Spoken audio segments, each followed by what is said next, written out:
Welcome to the fourth of our annual lectures, ladies, lords, gentlemen, friends.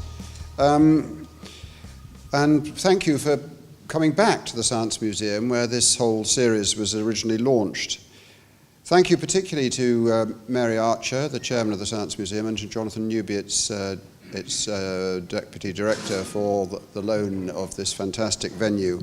An appropriate location, I think, for the subject matter tonight, which, as you can see on the screen, in case you were not aware of it already, about technology and its impact on transport.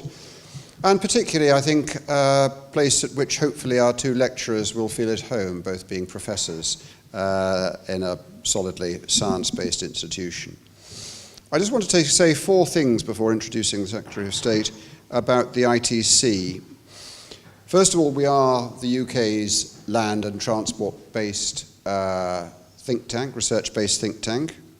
Secondly, that we are funded completely by subscriptions from largely the people represented in this room or their institutions who make available to us the funds necessary to do what we do.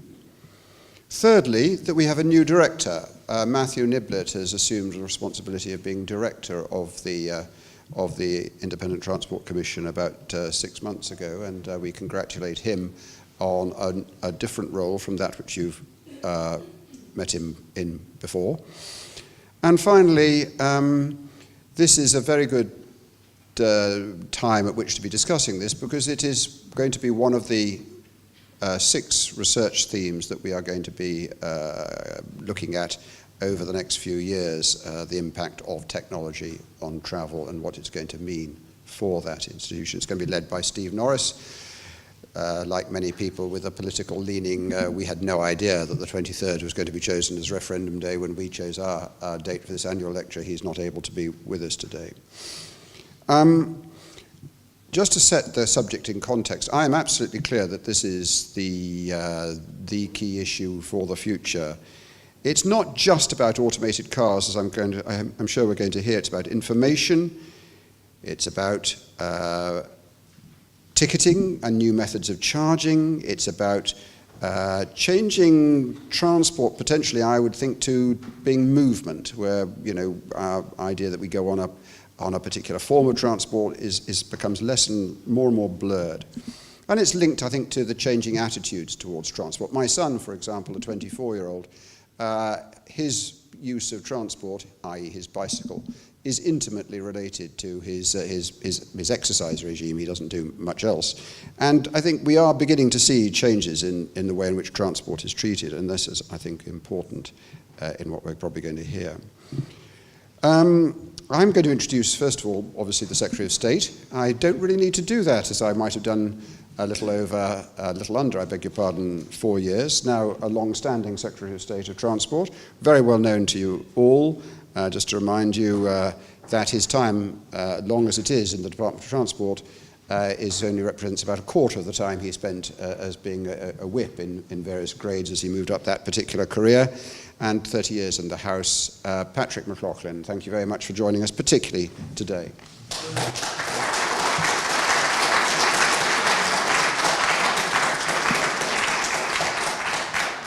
Well, Simon, thank you very much for your introduction, and I'm delighted to be here with the ITC this evening.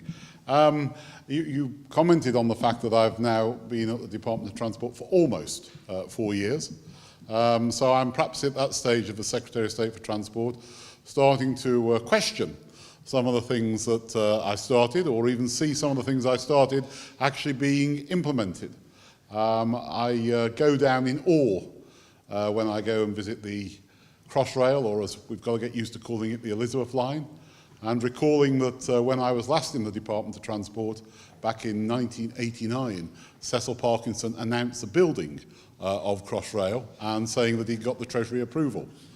I hope we've made a bit of progress since then. I hope we're a bit better on moving things forward. So I'm delighted to be here tonight to start this particular discussion off. I'm sorry I won't be able to stay for it all, but I will get a report back from it, because my Minister of State Robert Goodwill, who's also with me at the Department of Transport, is staying to hear the whole discussion. In transport, we often think about practical things such as civil engineering or finance or operations. But we should also talk about the policies that bring those things together. And there is no bigger change facing us than technology. To kick things off, I thought I'd talk about 3 points that strike me. About why technology matters for transport, and about how we introduced it, about how we should recognise its limits. First of all, why it matters. Really, you don't need me to talk about this. The advance of transport is the advancement of technology. The wheel, the iron bridge, the steam train, the car, the plane. Every change has been brought about by something new. A new way to use or store the energy, a new way to communicate, the power of coal, the way in which telegraph messages revolutionised the railways and shipping, and it is those same two technologies that change why that we face today. The new forms of energy storage and distribution, better batteries, hydrogen fuel cells, cleaner vehicles to cut pollution, and a mass of digital data. Transport is a bit behind the curve in dealing with the impact of big data. It has changed things like retail, the media, finance, further and faster than so far it has changed transport. But it is coming here. It's allowing things such as Uber, autonomous vehicles, digital systems, increase the capacity of our railways. It will allow the integration of systems in a way that we haven't even thought of. Driverless cars picking up commuters at stations, freight pods speeding up distribution. The truth is that whatever we imagine, it won't be quite what we expect. It will be different today.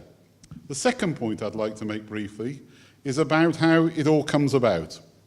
Definitely the government has a role. Funding development, building infrastructure, changing the way old rules when they get in the way. But in the end, this isn't something that is going to be directed by the centre or even by big existing businesses like car firms. It will come from below, through networks, through daring. It will challenge us. Old models will be replaced.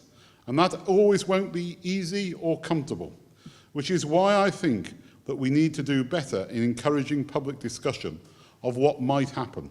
For instance, we mustn't let excitement about technology involved in driverless cars overshadow the real concern that people will have about how they work. Are they safe? Will they be fun to use? Get too far down the technology road without proper explanation, without dealing with people's concerns, and we risk a backlash.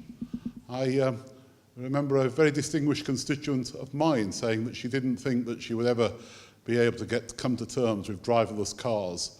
And I asked her how often she went on an aeroplane, and she didn't seem to see the point about what the differences were there.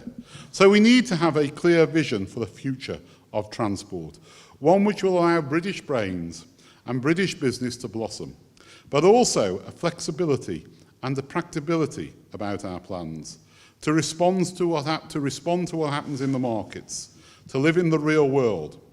It is precisely these considerations that is partly behind the Modern Transport Bill, which was one of the bills mentioned in the Queen's speech. It will be a bill to pave the way for transport technologies of the future. So, for example, Britain can lead the world in developing commercial spaceports and autonomous buildings, but also autonomous vehicles, but also a bill rooted in reality. New legislation so driverless cars can be insured under ordinary policies. And so this country pioneers the safe use of drones, just as we're leading the way with real-world testing to ensure cars meet the emission standards that we also want to see. And this takes us to my final point. Technology is going to change things, but it won't change everything. Someone once wrote an interesting book called The Shock of the Old, pointing out that the arrival of new technologies always sits alongside the survival of old. 50 years ago, if you had asked people to predict the future, they might have said we'd be flying around in space pods. What they wouldn't have guessed is that demand for rail travel has soared and bike use is growing rapidly in our cities, both using technologies that would have been familiar in the 19th century, let alone the 20th. So the trick, I think, to dealing with technology and transport is not to predict that everything will change and that we'll have to scrap everything that is old, but to manage the integration, to use new technologies such as digital data and make better use of old technologies, such as trains, and make sure that they work better. It is about efficiency and ease of use, and it is about lessening the environmental impact of travel. Perhaps that is this voice of the stick in the mud, but it is my advice not to use technology simply because it is new, but to use it because it can help us. It can help us have a better quality of life and enjoy a better quality of life as we are all hopefully living a longer life. Thank you very much indeed.